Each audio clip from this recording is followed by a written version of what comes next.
السلام علیکم ورحمۃ اللہ وبرکاتہ۔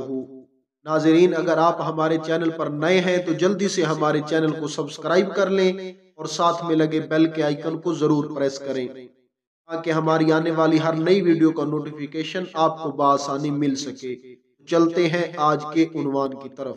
آج کی ویڈیو کا عنوان ہے طوفان نوح کیوں کر ختم ہوا۔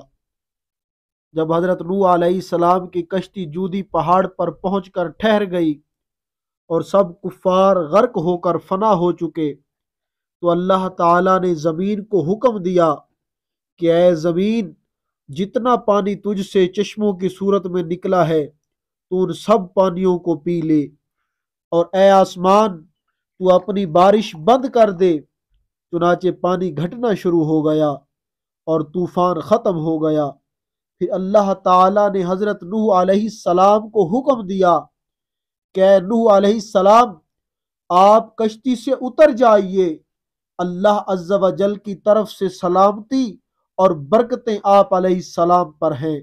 اور ان لوگوں پر بھی ہیں جو کشتی میں آپ علیہ السلام کے ساتھ رہے۔ حدیث شریف میں آیا ہے کہ حضرت نوح علیہ السلام نے روئے زمین کی خبر لانے کے لیے کسی کو بھیجنے کا ارادہ فرمایا تو سب سے پہلے مرغی نے کہا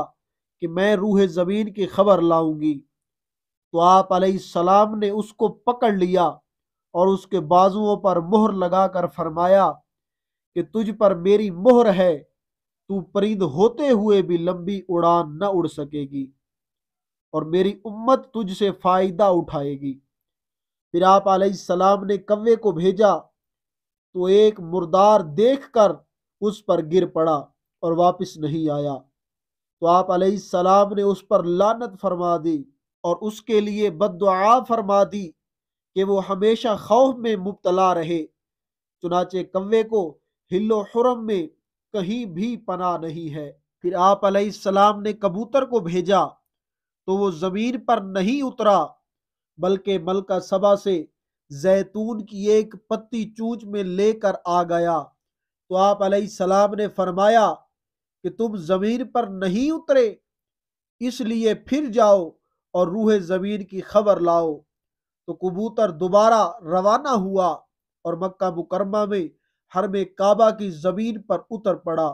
اور دیکھ لیا کہ پانی زمین حرم سے ختم ہو چکا ہے اور سرخ رنگ کی مٹی ظاہر ہو گئی ہے۔ کبوتر کے دونوں پاؤں سرخ مٹی سے رنگین ہو گئے اور وہ اس حالت میں حضرت نوح علیہ السلام کے پاس واپس آ گیا اور عرض کیا کہ اے خدا کے پیغمبر، آپ میرے گلے میں ایک خوبصورت طوق عطا فرمائیے اور میرے پاؤں میں سرخ خضاب مرحمت فرمائیے اور مجھے زمین حرم میں سکونت کا شرف عطا فرمائیے۔ چنانچہ حضرت نوح علیہ السلام نے کبوتر کے سر پر دست شفقت پھیرا اور اس کے لیے یہ دعا فرما دی کہ اس کے گلے میں دھاری کا ایک خوبصورت ہار پڑا رہے اور اس کے پاؤں سرخ ہو جائیں اور اس کی نسل میں خیر و برکت رہے اور اس کو زمین حرم میں سکونت کا شرف ملے۔ اللہ تعالیٰ نے قرآن کریم میں ارشاد فرمایا کہ اور حکم فرمایا گیا کہ اے زمین اپنا پانی نگل لے اور اے آسمان تھم جا، اور پانی خشک کر دیا گیا اور کام تمام ہوا اور کشتی کوہ جودی پر ٹھہری اور فرمایا گیا کہ دور ہوں ظالم لوگ۔ اور حضرت نوح علیہ السلام کو کشتی سے اترنے کا حکم دے کر اللہ تعالیٰ نے ارشاد فرمایا کہ فرمایا گیا کہ اے نوح کشتی سے اتر، ہماری طرف سے سلام اور برکتوں کے ساتھ جو تجھ پر ہیں اور تیرے ساتھ کے کچھ گروہوں پر، اور کچھ گروہ وہ ہیں جنہیں ہم دنیا برتنے دیں گے، پھر انہیں ہماری طرف سے دردناک عذاب پہنچے گا۔ درس ہدایت، حضرت نوح علیہ السلام کے اس واقعہ میں بڑی بڑی عبرتوں کے سامان ہیں جن کے انوار تجلیات سے قلوب مومنین پر ایسی ایمانی روشنی پڑتی ہے جس سے مومنین کا سینہ نور عرفان اور جلوہ ایمان سے منور اور روشن ہو جاتا ہے۔ چند تجلیوں کی نشاندہی حاضر ہے۔ نمبر 1، حضرت نوح علیہ السلام 950 برس تک اپنی قوم کی ایذا رسانیوں اور دل خراش تانوں اور گالیوں کے باوجود صبر و تحمل کے ساتھ اپنی قوم کو ہدایت کا درس دیتے رہے، اور جب تک ان پر وحی نہیں آ گئی کہ یہ لوگ ایمان نہیں لائیں گے، اس وقت تک آپ علیہ السلام برابر ہدایت کا واعظ سناتے ہی رہے۔ جب بذریعہ وحی آپ علیہ السلام ان لوگوں کے ایمان سے مایوس ہو گئے تو آپ علیہ السلام نے ظالموں کے لیے ہلاکت کی دعا فرمائی۔ قوم مسلم کے واعظوں اور ہادیوں کے لیے حضرت نوح علیہ السلام کا اسوہ حسنہ چراغ ہدایت و منارہ نور ہے کہ وہ بھی صبر و استقلال کے ساتھ برابر تبلیغ و ارشاد کا کام جاری رکھیں۔ نمبر 2، حضرت نوح علیہ السلام اور مومنین طوفان کے عظیم سیلاب میں جبکہ طوفان کی موجیں پہاڑوں کی طرح سر اٹھا رہی تھیں کشتی پر سوار تھے، اور طوفانی موجوں کے سیلاب عظیم میں ایک تنکے کی طرح یہ کشتی ہچکولے کھاتی چلی جا رہی تھی،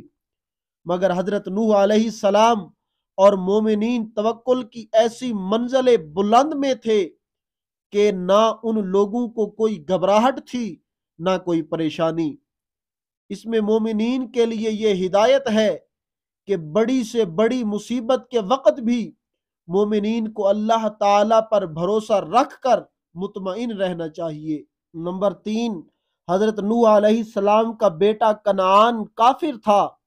اس سے پتہ چلتا ہے کہ نیکوں کی اولاد کے لیے یہ ضروری نہیں ہے کہ وہ نیک ہی ہوں،